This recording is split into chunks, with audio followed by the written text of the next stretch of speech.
All right, let's get started. Hello, everybody. Hi. Hello. My name is John Mayer, and I'm the Executive Director of CALI, the Center for Computer Assisted Legal Instruction.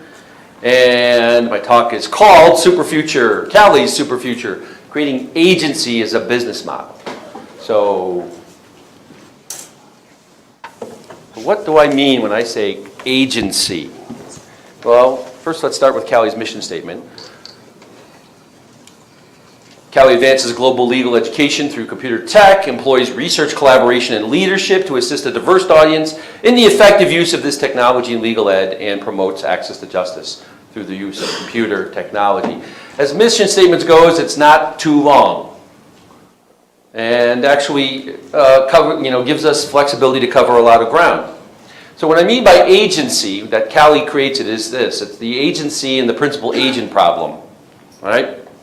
Principal-agent problem occurs when one person or an entity, the agent, is able to make decisions on behalf of or that impact another person, the principal. The dilemma exists because sometimes the agent is motivated to act in his own self-interest, best interests, rather than those of the principal. So in diagrammatic format, that's what it looks like. And some examples are students are the principals and faculty are the agents. What do I mean by that? I mean that faculty, in specifics, faculty choose and arrange the education for the student. Now, most of the time, perhaps all of the time, or almost all the time, the faculty member is acting in the student's best interest to do that. In cases, though, where they like a self-interest here might be a faculty member who has written their own casebook, and even though they know of a better casebook, they assign that casebook to their students because they have a self-interest in sales of that book, getting them royalties or something like that. I've never heard of that happening, but that's just a hypothetical. Other principal agent sort of situations in legal education, faculty to the casebook publishers, right? So the faculty select the book, but the students pay for it. And so the casebook publishers can mess around with prices. They can come out with new versions every year, even if it's only a small number of changes. You know, and it's the student who pays more money, and the faculty is relatively unaffected by that. They don't care. They just want a book to be made available to the students, right? So here's an example. So so here's a quiz. Are there some examples of law schools as the principal and the agent being who? Who does the law school hire to act in their behalf that has more information about something? WLS, good example. Who else? Hoping you were going to say ABA, actually. So the ABA, they accredit law schools, and they theoretically have they theoretically have more information. Does the ABA ever act in its own self-interest? I'll take that as a yes. All right. So the point for CALI is that we try to give agency to whatever audience or constituency that we're dealing with. And I'm going to go through the things that CALI is doing and the plans for the future and how well or poorly some of those things are going, and talk, and I'll point out the points where agency is a sort of a guiding motif for that. So CALI by the numbers, we were incorporated in 1982, 33 years ago, but a lot of early work was being done by proto-CALI folks at Minnesota and Harvard in the late 70s.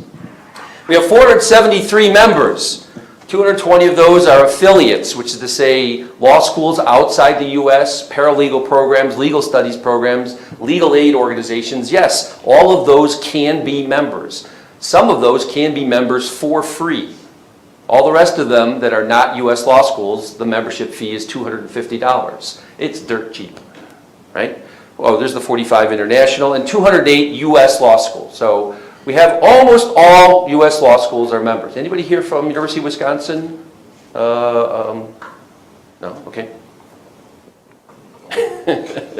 We have 8 staff right now, 958 CALI lessons. I'm going to talk more about this. They were used 715,000 times last year.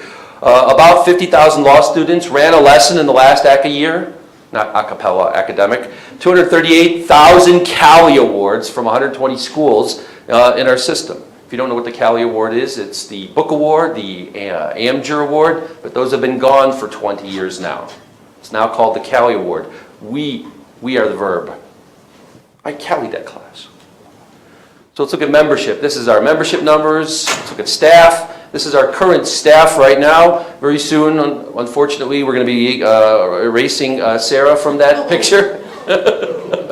She's going to be moving on to Berkman on a year-long project, and that's fantastic. Congratulations for that. And that means we're going to have some open positions. If anybody's interested in that, we haven't posted anything yet. I desperately need folks to help us in the content development space, which is, content is a catch-all for lessons, for ebooks, for lots of other things, and in the marketing community development space. I also need to attach 2 heads to both Elmer and to Sam, so that we could, because I'm finding more and more projects that require programming, sysadmin, systems level or web level development. And I don't know if that's a slot, a new hire, or something that we outsource, which is what we've been doing lately, outsourcing to consultants or to firms that have deep expertise in JavaScript or in Drupal. Let's look at the lessons. This is the growth of lessons over time, but this is the scary graph. This is what I meant by the poorly, but I have explanations for that. So this is the cumulative lesson runs that begin in the academic year, sort of like in July and end, June, was it? July to August of the following year. So this is July and that's August of the following year. So it covers an academic year. And what you see is that we have 13% fewer lesson runs this year than last year, and 6-7% from the previous year, and so on and so forth. Now, there's nothing strange about this because this tracks the drop in the number of law students who are in law school. And as near as I can tell with my statistical legerdemain, is that our drop is less than the drop of the number of students arriving. And so, all things being equal, we're still adding more lesson runs, or we're still getting more students to show up and check out our lessons as supplemental study materials. So that's sort of like one of those good news, bad news sort of things, right? Elaine Dell is our project where we pay law faculty to write casebooks, pay them a relatively large amount of money, in my opinion. Sometimes $10,000, $15,000, $20,000. It often depends on the size of the book or the amount of course credits that the book will cover. And then we give that book away for free to students under a Creative Commons license. All right? Now we don't just publish it in one format. Here's your PDF. We publish it in as many formats as we can technically handle, which includes Mobi for Kindle, EPUB for Nook. We want to give agency to the students to let them decide what device they're going to run their book on, or for that matter, all their devices. So they might pull it down as a PDF and print it themselves. They might go to lulu.com and have a printed copy, a bound printed copy sent to them. I had this thought a couple of weeks ago that at Lulu we should have it printed as a 3-hole punch version of the book, which is unbound, so that the student can get that and stick it in their own binder, and so they only have to take the chapters or carry the chapters around that they need. I know that in the deep dark past, students used to bandsaw off the binding of their books so that they could only carry around, so they could have a lighter load of books to do that with. All right? So this agency also gives faculty, we also give agency to faculty to construct the educational environment that they want for their own courses, right? They don't, because these books are free to their students and free to them, they could take several of them and say to the students, well, I only want you to read a chapter from this book and a chapter from this book and a chapter from this book. If you did that with the commercially published book, that's $150, $150 or $200 per hit. And so they will never desire to say, well, I'm going to be teaching this torts class from 4 different books. That's going to be $600 or $800 for the materials, right? They'll be lynched. But because these books are Creative Commons from CALI, they can do that. that gives agency over to those people to do what they want. That's the goal. We have a lot of e-Langdell, we have a lot of projects in progress right now, and this isn't even completely up to date, including books of some authors in this room, I see. How's it going? No. So it's been, I'll say it's been difficult to find authors in large numbers because there's an awful lot of case books out there in the market. If you go to Amazon and you do cases and materials, and even if you narrow it to just those published in the last 2 or 3 years, there's something like 800 or 900 books published by the commercial publishers. So if you think about it a little bit, 900 books in all of law school, I don't know. It's actually way too many. Because they don't, I believe that they sign up authors in order to prevent them from giving away their books in a model that would then cut into profit from other books.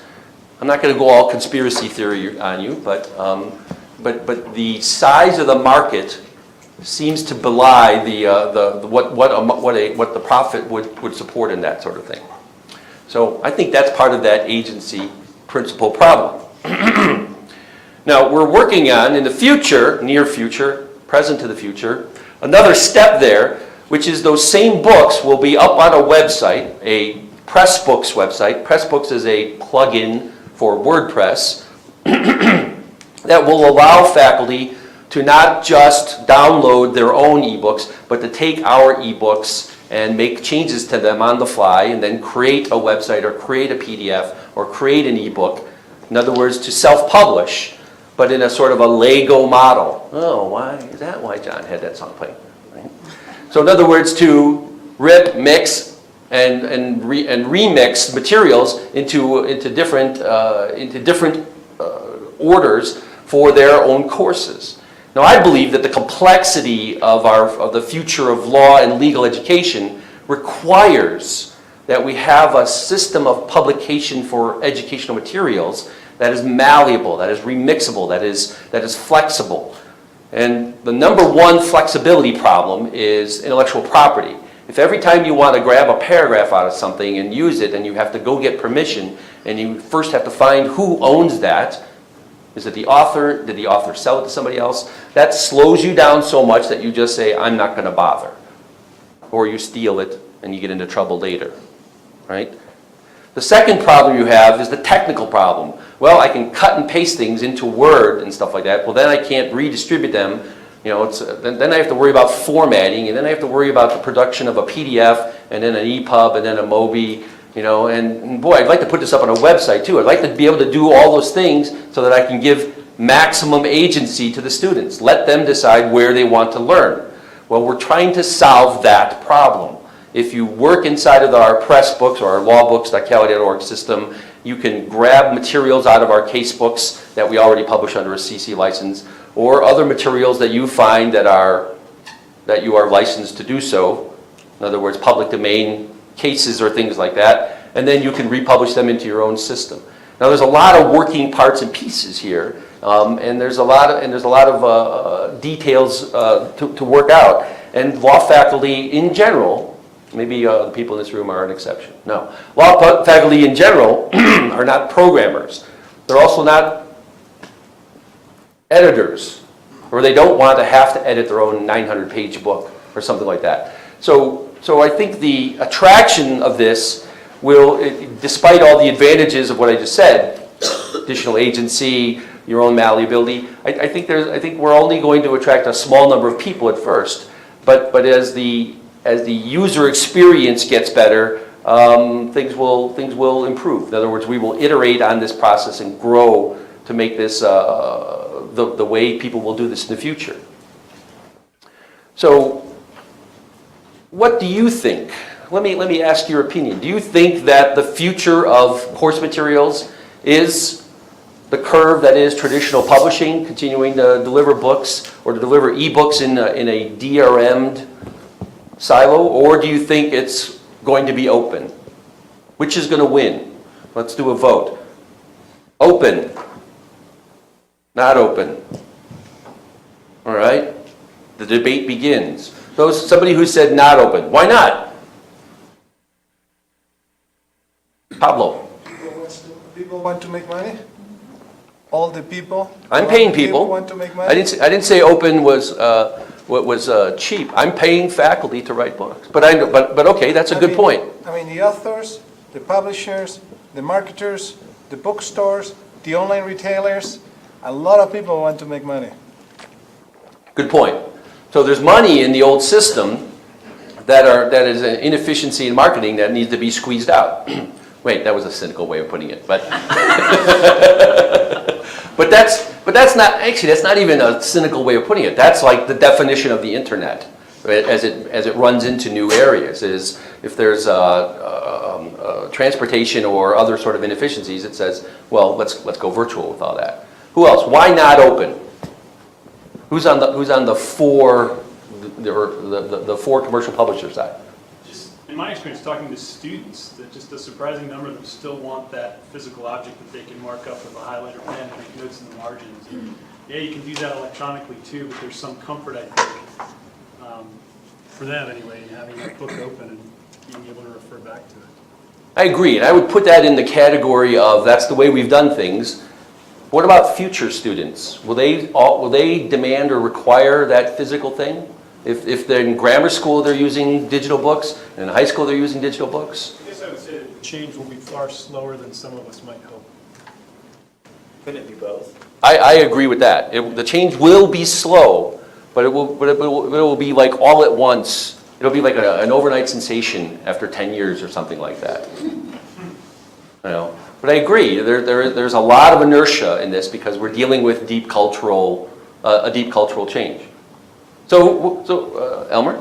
Well, my kids are in high school, and all of their stuff is online, and they don't use it, or they don't use it as much as they want to, because it's so bad.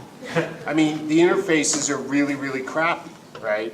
So we still have some ways to go on the UX. Yeah. Right, so they'd be willing to do it online, right, if the tools worked. And they'll get, they're headed off to college next year and the year after, and then, graduate school, and things might get better over that. But like right now, they know, they're always on some social media thing or another, but, they're not, that's different from what they do in school. And so we need to be able to have better interfaces for this stuff too, I think, to sort of move things along. I agree. Matt? Well, just to respond to that, I mean, I think part of the reason a lot of the interfaces are so bad is they're put out by the publishing companies that are making money off the physical textbooks. So they have no interest in investing in good online interfaces. So you need a disruptor from outside who can sort of interrupt the market. But I also agree it's going to be a really long time when you're trying to interrupt a model that has been in place largely since Gutenberg. I mean, it's tough to crack that. It's actually only 100 years. I mean, the book is. I'm not trying to disrupt the book. I'm trying to disrupt the textbook publishing market, which is a more modest goal. But you're right. It does end up backing into disrupting what we are familiar with the book. I read a lot of science fiction, and I like the book too, but my eyesight started to go, and so when I got my first Kindle. And now I don't buy paper books anymore. I always try to read them on one of 3 or 4 devices, and I move around from my iPad to my phone to my computer, depending on where I'm at, and I can blow up that text any size I want. I love the malleability of the interface. Tim? Yeah, I mean, I think this is true for like novels and things. I think Kindle's taken over that. But I do agree that the law students, they want the paper copy. So a large part of this is getting like Lulu and these other, making it easier to sort of distribute out the printed versions of things. And that might be, simple things, maybe the 3-hole punch so they can just grab the parts they want. Yeah. But I wouldn't discount out the print, because I still think that's going to be really important. It's just, even right now, it's an extra step for people to get that printed version versus walking into the local bookstore and buying it when you buy all the other supplies. And just figuring out how that works with the law schools, I think, would be helpful. So maybe pre-ordering some of the printed versions in advance. So you're right there on the shelf, like next to Fountain Press or wherever the West ones are. So that's just my take. But I think there's so many professors out there that aren't writing books. They will jump in on this. and they can use their own versions of what they want. They don't have Exactly. to get stuck with what they're getting. Bob? I think open is going to happen. It's just more a question of how fast it's going to happen. But I think that a major barrier is not so much the technology, but a principle of faculty is that they don't want to give agency to students. They want to maintain control. And I think that's going to change, but I wouldn't take bets on how fast it's going to change. And that, I think, is a fundamental obstacle that you're going to have to overcome, because faculty really have very definite ideas that, A, they're in control and they define what people should learn, and B, they haven't accepted active learning on any level. In other words, not experiential, but not even student-controlled to a significant extent. So they don't really want to, even though they would never admit it, they're not really that interested in open intellectual curiosity. It's limited intellectual curiosity. I think it's even more than that. And by the way, this could be an entire session, maybe even an entire conference, that the ultimate agent here is the student who has to do the learning. They're the ones that are going to practice. They're the ones that are going to pass the bar and so on. And it's mighty hubris to say that, well, I as a faculty member can construct the most perfect way for you to learn this material.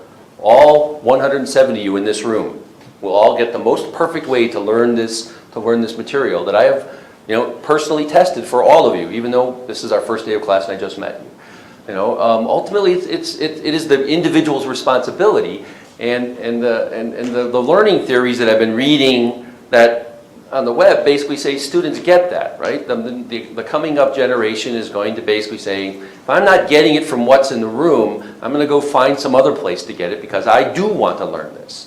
I will find the supplementary material, the tutors, the network, the study group that will help me do that.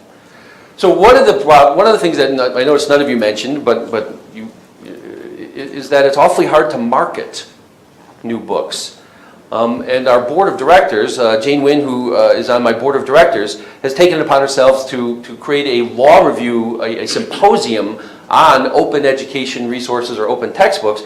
And this is a draft of of an article that she just gave me last week. Can law students disrupt the market for high-priced textbooks? In which she suggests that law students should find out about these efforts, like CALI's, like Pressbooks, and like others, and go to their faculty and say, hey, why are we using this book when we could have used this book that costs significantly less? Tom? John, is that a print journal? I believe it will be when it's published, yes. But that's the point of marketing. You have to market where the faculty are. And once this is on SSRN, actually this is on SSRN, it's a preprint, we can see if we can start getting some more of their attention. Our university, Indiana University, has a program for our undergraduate students that is, and encourages students to get their books online. And it's taken off and it's very popular with the undergrad students. I think it's hard for law students because there's not a lot that's available online yet. But I think students do want it, and I think in the future, as students start getting their materials online as undergrads, they're going to want it in law school and professional schools as well. I think so too. I think this is a somewhat ideal project for CALI because we'll stick with it for a couple of years, for 5 years, at which point everybody say, wow, when did CALI start publishing textbooks? 11 years ago.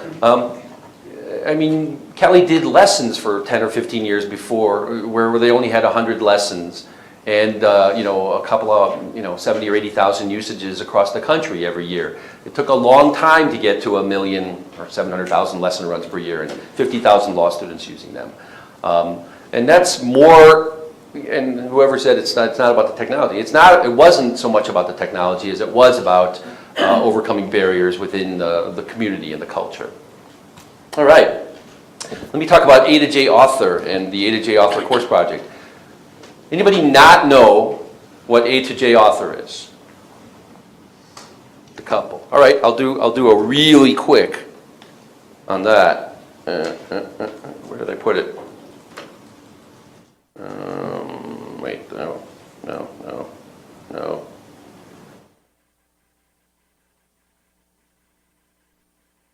I lost my A to J author. Oh, there it is. All right. So A to J author is a software product that legal aid attorneys use to automate court forms. If you've ever filled out your taxes using TurboTax, that was something that's very similar to what A to J author does. But the idea is that legal aid attorneys use it to walk a pro se, someone who is going to represent themselves, through a complex legal form. The distinctive things about it that are different from something like a TurboTax is that we train the idea behind this is that legal pro ses are English as a second language quite often. They're poor. Some maybe not have finished high school. They're stressed out because they have a legal problem and can't get a lawyer. And so we walk them through one question at a time. So there's a little bit of a counterintuitiveness to this. If there's like 50 or 100 questions to be asked, you'd think it's going to take a long time to go through 100 screens. But it turns out that if you slow down the process and say one question at a time, you actually speed up the process because they get it correct the first time, right? It doesn't scroll, oh my gosh, I got all these questions to answer, sort of like a web form or a web survey or something like that. It says, here's the first question. And if there's some jargon or legalese that has to be used, then there's a button that can appear over there that the author can put in there that's like, here's a little bit more explanation. We call it a learn more button or just-in-time learning. So you'll notice that there's a bubble there and there's a whole bunch of white space. We could use the whole screen, but the point is to give them a focus, and this design forces the authors just a little bit. It nudges the authors to be succinct. In other words, if you're going to talk to somebody, talk to them in small sentences and just a few of them. Now granted, if you have a lot to say, well then do more screens, but we don't want to hand anybody ever a wall of text. All right? So there's a whole bunch of different features inside of this. I'm actually in the online version of A to J author. I can edit this. I can change things around. I can create reports. This happens to be the Colorado Legal Services online intake. Most good authors will front load the interview with questions that get the person out of there if they're in the wrong place. Are you here for a traffic ticket? Yes. Yeah, we're not doing traffic tickets in legal aid. Traffic tickets are something else. Are you here for a criminal problem? Yes. Legal aid doesn't do criminal problems. Go someplace else. And so you can put a link in there that sends them off to a different website or a different form if they're in the wrong place. All right? So that's A to J author, used by legal aid attorneys, and, as I'll explain in a second, students as well. So states with A to J guided interviews, this is all but the blue states. There's about 40 states that have been using this for the last 10 years, and these are our numbers, and they're mind-bending. I'll explain why in a second. 2.5 million times A to J author interviews have been run for things like criminal expungement, name changes, uncontested divorce. 80% of the uncontested divorces in Arkansas are run through A to J author package created by one of our legal aid attorneys, a guy named Vince Morris. Yay, Vince. So why would I say that these are awesome numbers, that these are amazing? Well, LegalZoom, which produces a similar type of product, right? A form filling out system to do things like incorporate a business or copyright something. Last year they didn't do the IPO, but they did raise some money. And in their press release they raised $200 million. And in their press they said that LegalZoom has helped over 2 million Americans. Well, we've helped over 2 million Americans, but we didn't do it with $200 million. Right? That's what I mean by impressive. We've won international awards. That's me in The Hague receiving a finalist award for our court form automation software. I took a selfie in front of all the Supreme Court justices in the room. We've been to the White House several times. This is a student who took a course in which A to J author was taught, and then she was paired up with a legal aid organization that needed more forms automated, and was asked to present at the White House Forum on Access to Legal Services. And although we've been playing it at every opportunity we can, I'm not going to do that to you. We have this thing called now why is CALI doing access to justice? It's in our mission, just when I put the mission up, but it's not an educational thing, technically. Well, it is an educational thing. Building A to J author guided interviews is one of the best ways to learn about the reality of how law works. It's about how to learn about the practice of law. So students have been learning how to use A to J author, but before they do that, they have to do research on the area of law that they're doing. They have to do a scope memo. They have to create essentially a flow chart that tells that is the questions to be asked in the order. And when they're doing that, they don't have to think, how do I solve the problem with this client in front of me? No, they have to think, wow, any possible client in the world could be coming to this website and clicking it. In other words, they have to think of the universe of the problem space rather than just the client in front of them. So it gives them a more meta view of the practice of law. Finally, because it would be impossible to write or very difficult in one semester to write a guided interview that covers every aspect of a legal problem in one semester, they have to trim the tree. So they have to say, well, if the person has this collection of details about their problem, that goes off into another area that I just can't get to because that's a lot of law to be dealing with. They really should be talking to a lawyer. So anytime I get a yes, no, yes on these questions, I'm going to go to a screen that basically says, your problem is too complicated for this form filling out software to solve. So, you really should take your problem off to a lawyer. And that might change the way they ask the order of the questions as well, so that they can, as quickly as possible, not waste the person's time who's filling those things out. So over 1,000 of these forms have been automated. We've worked with a dozen schools, and the goal is for the schools who have piloted the idea of teaching A to J author to collect their materials, their syllabi and their teaching materials into a website that would be shared with other teachers who have the desire to teach A to J author. We could see A to J author being used as a semester-long course if you want to get into it. Students could work individually in projects, they can work in teams, or we want to see how small we can shrink it. Maybe they could work on part of a project or review old guided interviews that are out there, because as you know, the law changes. And so if an interview has been out there for a couple of years and the law and nobody's looked over what was the underlying assumptions of that, then law students would be, you still have to do all the hard work of the research to know that the law that has been instantiated in the code in the guided interview is correct. All right? So that's what A to J author might look like. But before I go on, so principals and agents. So A to J author gives agency to the pro ses who might not otherwise be able to get a lawyer. Well, why can't they get a lawyer? Right? Isn't there legal aid? Aren't there free lawyers all over the place? So it's a problem. It turns out that 50% of the people who are eligible for legal aid, in other words, poor enough to have legal aid, can't get in the door. There just aren't enough legal aid attorneys. And it's estimated that up to 80% of the people who are eligible or who can't afford a lawyer, they may not be poor enough for legal aid, but they're too poor to hire a lawyer that costs $50 or $75 or $250 an hour, don't go to a lawyer for their legal problems. What was that number you said yesterday? 67 million people fall into that? Are income eligible for legal aid. All right? And so automating some of these processes, now I'll grant you, not all processes or forms or legal situations can be automated, but then it's an unbundling problem, right? What parts of them can we automate so that at least those parts you're not taking up the time of a lawyer or you're not paying for a lawyer because you can't get one.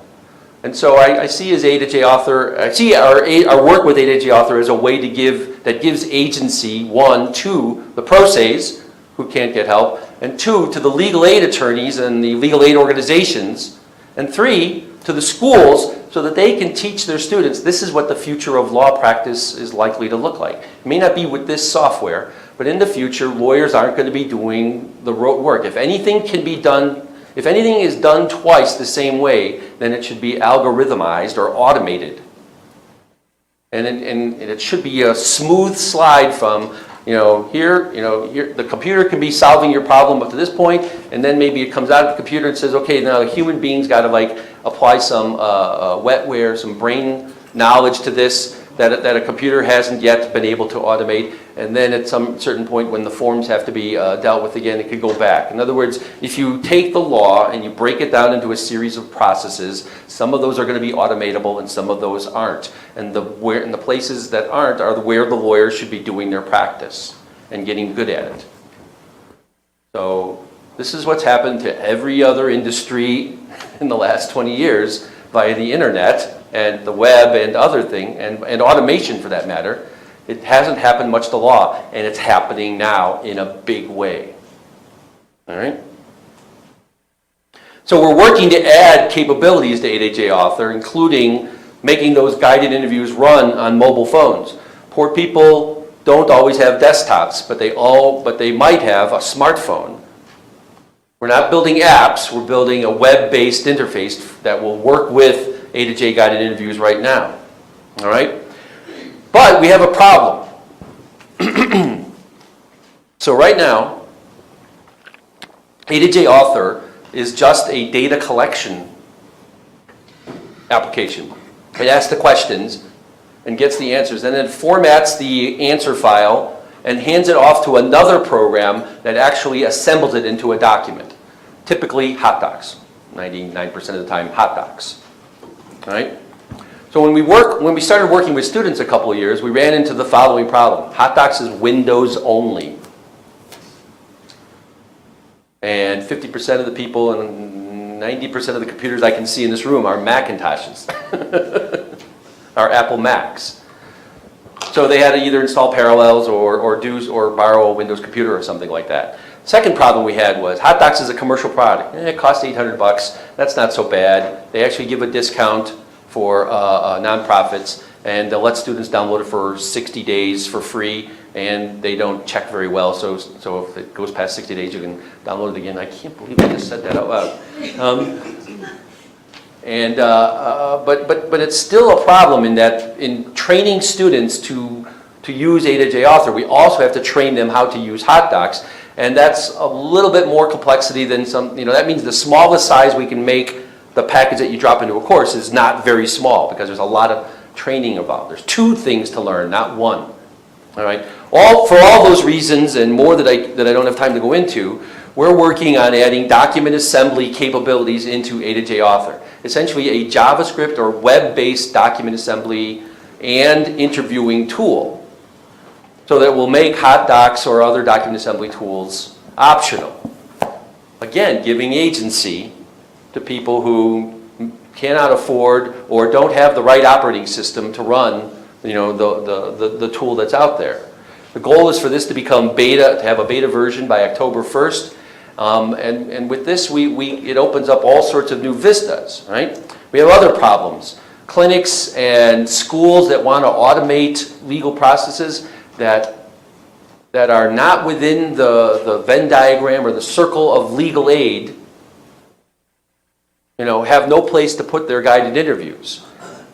And so in the future, very near future, I hope that CALI will have a website that allows law schools to host guided interviews for real live clients or pro ses to fill out forms. And these are the guided interviews that can't be put on legal aid websites because it might have something to do with immigration or environmental law or anything that's outside of the programmatic, programmatic restrictions of a legal services corporation. All right? Now, once we have a website that can host guided interviews, there's other players out there that we can give agency to, like courts. Courts are also using A to J Author to automate their own forms, and the example I've got is New York. I'll tab over to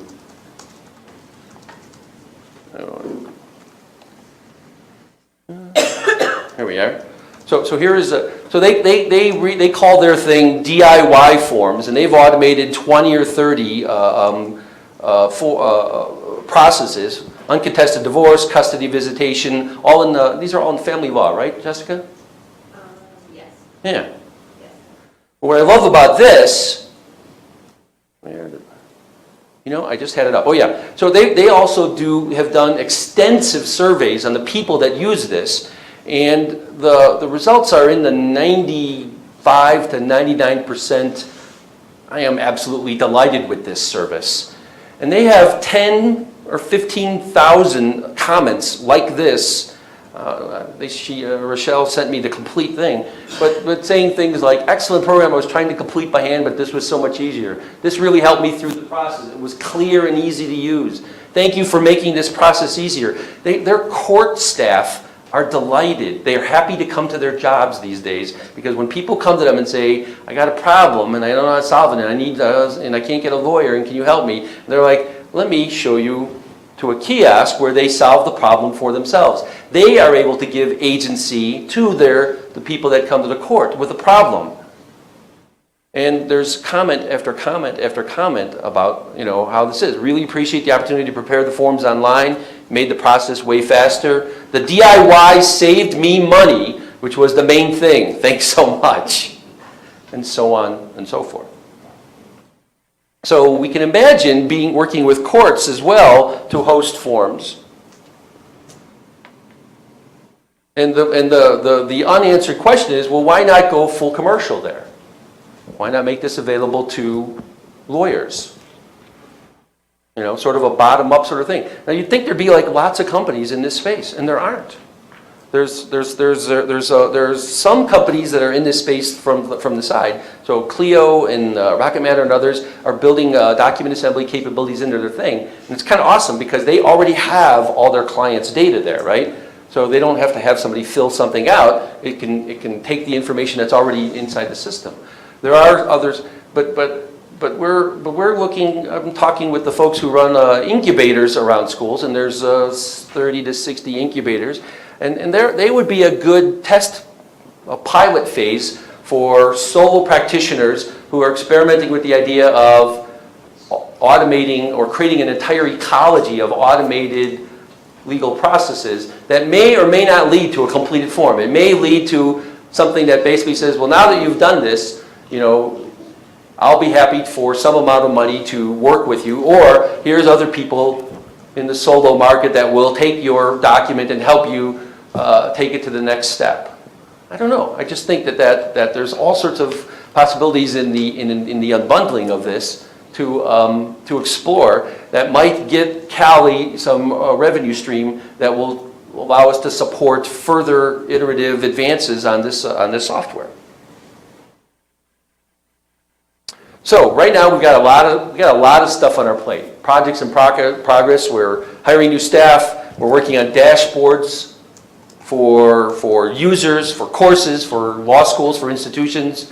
When we hire a new content developer person, I want to have a new lesson fellowship soon after that, or within a year or so. We got more than 10 books in progress in eLangdell, and working on that self-authoring aspect of it, the lawbooks.cali.org. We're working on A to J author, plus the mobile, plus the document assembly capability. I have hired an outside consultant for some of that work. We're working with Chicago Kent and the A to J course project.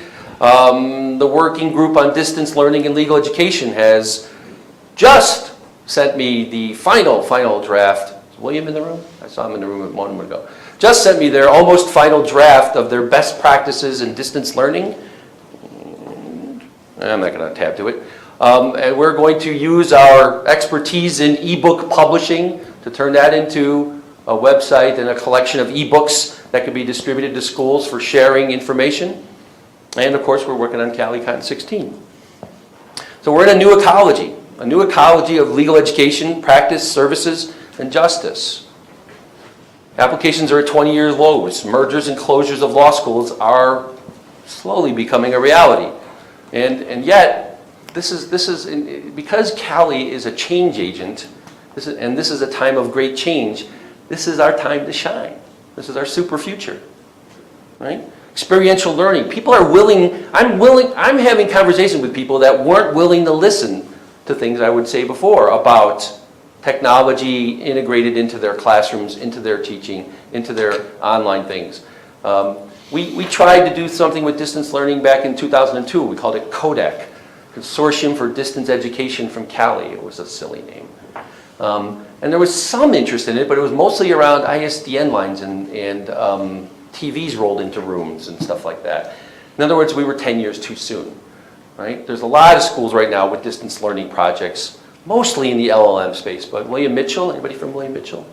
William Mitchell is working on their JD online hybrid project, which is mostly an online course, a collection of courses.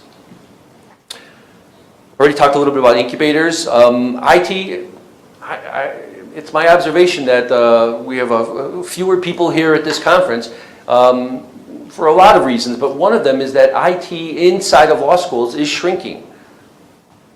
Your IT folks are being absorbed into the central campus university. You don't need programmers. Why would you need programmers? We buy programs from outside, or we build apps, or some other unit does. There's a growth in ed tech, but I think it's the Clay Shirky quote that basically says technology doesn't get interesting until it disappears into the walls. And people don't think of it, I'm doing something with technology now. I'm not thinking of myself as presenting with technology now. I'm thinking of myself as giving a talk. And the technology is incidental to the process. And we're starting to see that happen in all sorts of things in legal education. It's finally happening, right? And I'm not going to go into that. Law practice, of course, there's a huge recession. There's been a rise of the general counsel saying, I'm not going to pay for you to train your associates anymore. You've all heard these terms: virtual practice, unbundling, process automation.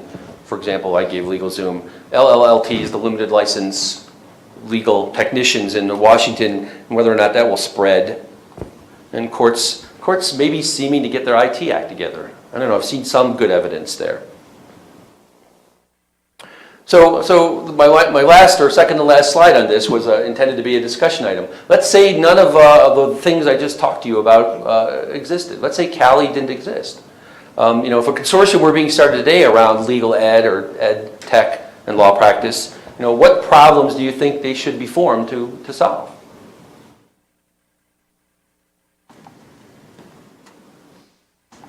What's not getting addressed? Where are some opportunities? Let's put it that way. Where are some targets? This is actually a question that Ken. Or do you have a question? Well, I think it goes to this, that Ken had to for the UNT Dallas folks about basically it looks like their question bank for the outcomes and assessments will end up siloed in Exam proprietary software. product. Will CALI or this thing we're talking about, would it be able to offer some sort of sharing place, for this question bank? So we looked at that. We've started looking at that about a year and a half ago. The idea that an exam bank, because item bank of questions are very expensive to produce and require some pretty specialized, apparently some very specialized training of the faculty or of the people, of the authors. And that is an ideal consortia level project, right? Because I don't think one school could afford to write enough questions for there to be enough, randomity in the item banks for the schools. But a consortia of schools can do that. It's a couple of $1 million project in some ways. But yeah, that's a great idea. Right, and it would be, anything we're involved in would be free and open to the membership at least, if not everybody. So it wouldn't get siloed. Because we want to give you agency. To your last slide, one of the things that I've noticed in the last 6 months or so is as law schools are starting to stand up their own individual efforts to say, teach legal tech or develop students in this space, for a lot of good reasons, they're all nevertheless very stovepiped. What's going on, what I learned about yesterday is going on in Brooklyn with Blit, and what Tina Orstein is doing at Georgetown, and what we're contemplating doing at Cornell, they're all happening very, in their own chimneys. Yep. And something a consortium could do would be to get all those people together, whether it's just to develop best practices or whatever. I think there's value in and CALI trying to get their arms around what everybody's doing. Cool. Tim? Yeah, I would sort of divide it up. So I think the legal education is one part in terms of things versus the tech doing the stuff with the ATJ, which is really helping the end user, which actually I think longer term is probably the bigger play to a certain extent. On the legal education side though, my take is the biggest thing that's facing these students that are coming out is there's no jobs for them, and they're going to have to start doing their own practice in many ways. And I mean, there's not even like internships. I mean, we've hired folks that have law degrees that were, really not at all in the legal profession by any means. And I think if the schools could sit down and, do some basic stuff, and I've talked to thousands of law firms, and they're starting out, you're always starting out as a consultant to begin with, you're doing it individually. Which is like a certain type of practice, you have to have your books and know how to do collections and get some business. And then you're sort of growing into a small business, which then involves HR and stuff and things like that. But I think if law schools could sort of figure out how to deal with that issue, that bigger issue is what are these students going to be doing and where technology comes in. And a large part of that's the automation. They need to have the different, what software packages do I use for things? They use Clio or Rocket Matter or some of these things, How can I freely market my stuff? Where can I get like a free website, or free blog, or free listings on a marketing side? Or how do I go out and, while I'm doing estate planning, how do I reach out to the local community and give a few talks or something? That to me is a bigger issue, because I think right now the students come out, and if they don't have a job, they don't know what the hell they're going to do. If they haven't worked for 2 or 3 years, they're pretty much done. There's no guess as to what They drop out of the market entirely. No longer looking. And everything else. And that to me is the bigger thing that the law schools need to figure out how to do. And I don't think they've really done a good job on just getting the students basic small business organizational skills. I mean, it's just being organized. It's not the same as taking exams. So that I don't know how you sort of teach that in a class, but I think there are certain things, certain courses you could probably put together. The online form stuff and doing things like that, I work with a couple companies. I used to be on the board at NOLO back in the day, but American Legal Net, which does a lot of stuff with some of the largest firms with court forms. Sure. It's not simple, it's sort of complicated stuff. But that's a huge opening. And that to me would, like, especially family law in those courts, those are a disaster right now. Yep. And every single time you do one of these things, you've suddenly made that whole court more efficient. I mean, it's incredible. It's really changing people's lives from a very basic level. And obviously I'm also interested in doing free forms as well, just doing free stuff. I think you could do something like little things like estate planning where you walk people through the questions. And there's a certain number of forms that everybody needs, living will, stuff like that. And then if there's sticking points, then you can refer them off to other attorneys that you work with. And so you can do everything for free, and 95 out of 100 times, that's fine. What you get is a simple case. Husband, wife, 2 kids. No big deal. Assets, $100,000. But if Have you been married, Tim? Well, this question is, but if you have oddities, right, No, I know what you mean. ex-wives, That's right. then you red flag it and you say you really need to talk to an attorney. And those types of things, I think, what you have, your core system's sort of the same thing. Yep. It's just not necessarily going to the court system, but you take them out to a referral source, or you're giving them the base document that they can take to an attorney.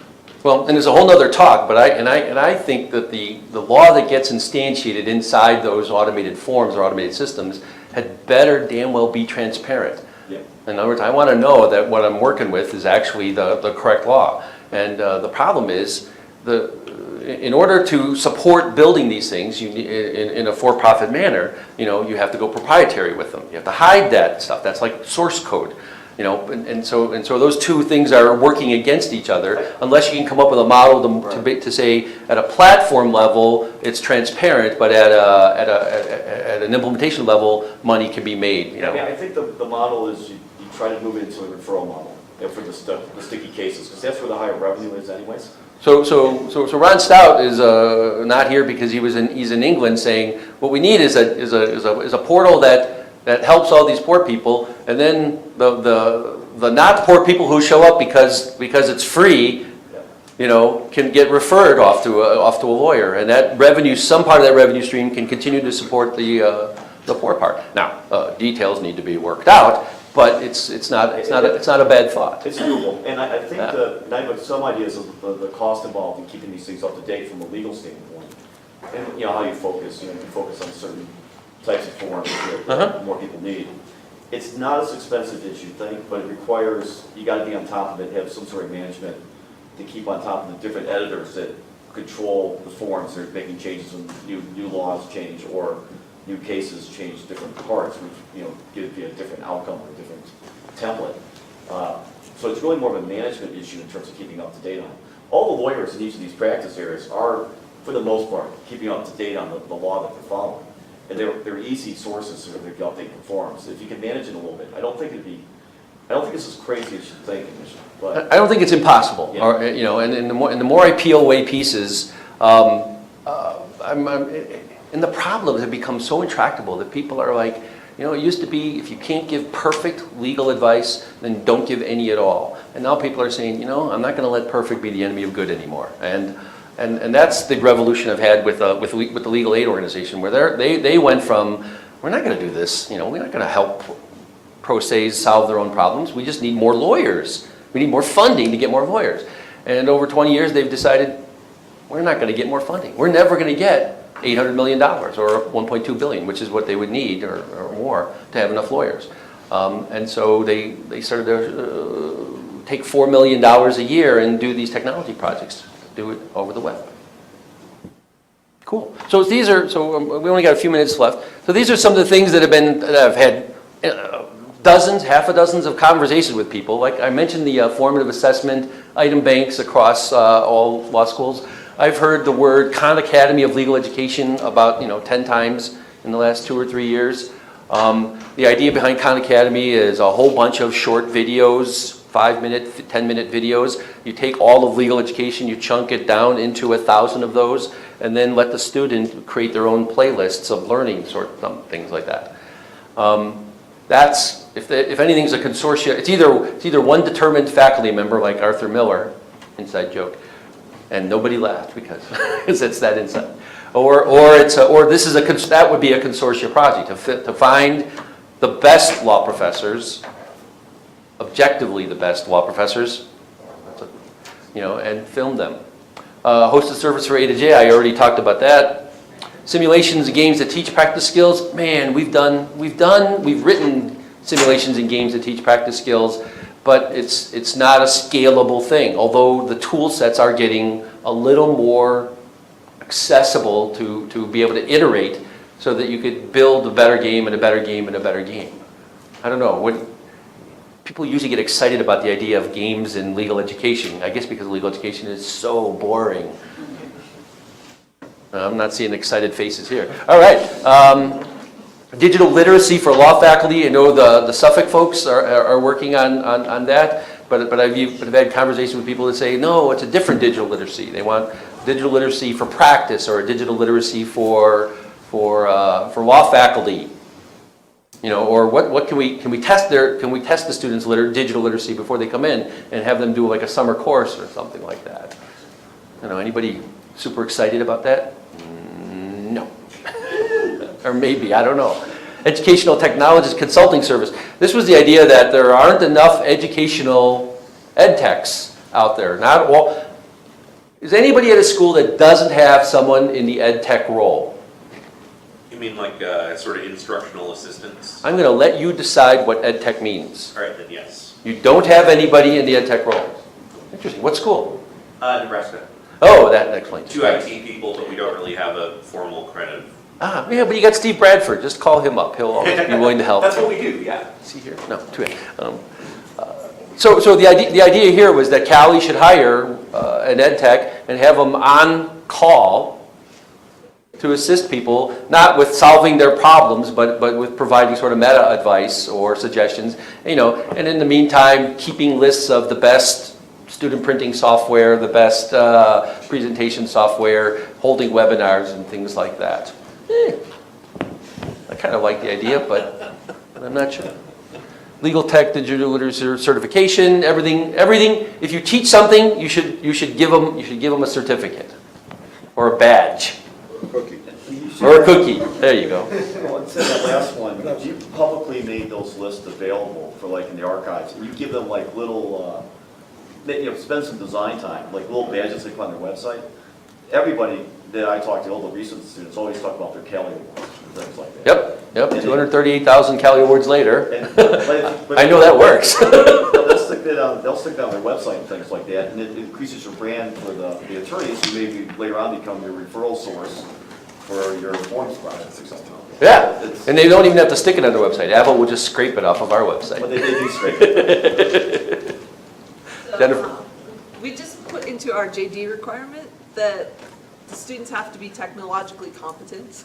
We're still trying to figure out how to test that. But that is something that, perhaps CALI can help us figure out how to do. But, that it's something the bars are moving towards too. Florida just put in the bar news that they're thinking about making lawyers take technology CLEs. Well, very good. So that's my talk. Thank you for sticking around. Happy to talk about any of these topics with anybody else one-on-one.